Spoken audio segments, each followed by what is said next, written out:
So, నేనొక scenario చెప్తాను. So, అదేంటంటే నేనొక ఇంటర్వ్యూ తీసుకున్నాను. ఒక క్యాండిడేట్‌ని ఇంటర్వ్యూ తీసుకున్నాను. సో, ఆ క్యాండిడేట్ ఏమన్నాడు సో, బిగినింగ్ నుంచి ఆ క్యాండిడేట్ బాగా చెప్పాడు. సో, అంటే కొంచెం కొంచెం మధ్య మధ్యలో వదిలేసాడు.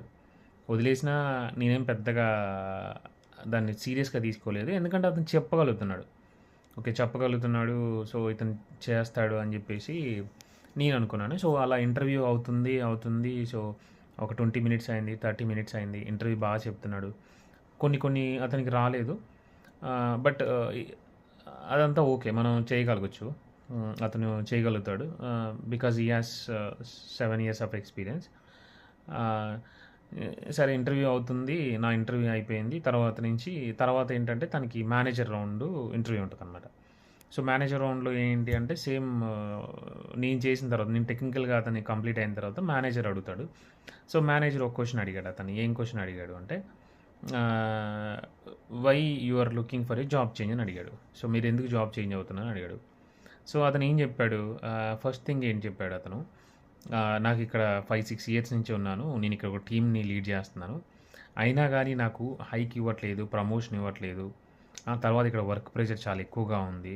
సో, నాకు ఫైనాన్షియల్‌గా ఆహ్, చాలా ఇబ్బందిగా ఉంది. సో, ఇవన్నీ చెప్తున్నాడు. అవన్నీ చెప్పడంతో పాటు నాకిక్కడ చాలా ప్రెషర్‌గా ఉంది. నేను ఈ ప్రెషర్‌ని తట్టుకోలేకపోతున్నా అని చెప్తున్నాడు. కానీ ఇక్కడ మేనేజర్‌కి ఏముంటదంటే ఎక్కడికెళ్ళినా నువ్వు ప్రెషర్ హ్యాండిల్ చేయాలి. యాజ్ ఎ లీడ్‌గా ఫస్ట్ అది. సో, సెకండ్ థింగ్ వచ్చేసి నువ్వు డబ్బుల కోసమే వస్తున్నా అని చెప్పేసి చెప్పడం గుర్తుండదు. ఇక్కడ వర్క్ చేసావు. రేపు పొద్దున్న వేరే కంపెనీ వాళ్ళు డబ్బులు ఇస్తా అంటారు. ఆడికెళ్తావు. సో, ఈ 2 థింగ్స్ సినారియోస్ మనోడు నెగెటివ్ ఇచ్చేసరికి మా మేనేజరు రిజెక్ట్ పంపించాడు. సో, నేను కూడా కొంచెం ఫీల్ అయ్యాను. బట్ నేనేం సపోర్ట్ చేయలేదు. బికాజ్ మేనేజర్ అంటే మేనేజరే ఉంటాడు. మేనేజర్ క్వెషన్సే అడుగుతాడు. సో, ఎవరైనా సరే ఫస్ట్ థింగ్ మిమ్మల్ని అడిగినప్పుడు మీరేం చెప్పాలంటే, నేను నా కెరియర్ ఇక్కడ సర్టెన్ పీరియడ్ ఆఫ్ నేను చేశాను.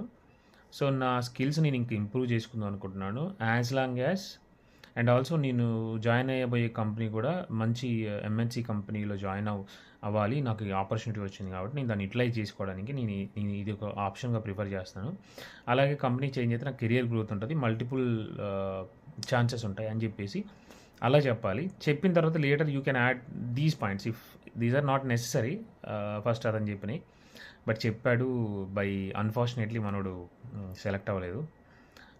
తర్వాత నేను కొంచెం బాధపడ్డాను. బట్ అలాంటి తప్పులు మీరు చేయకూడదని నా చిన్న సజెషన్ అంతే ఏం లేదు. Keep growing.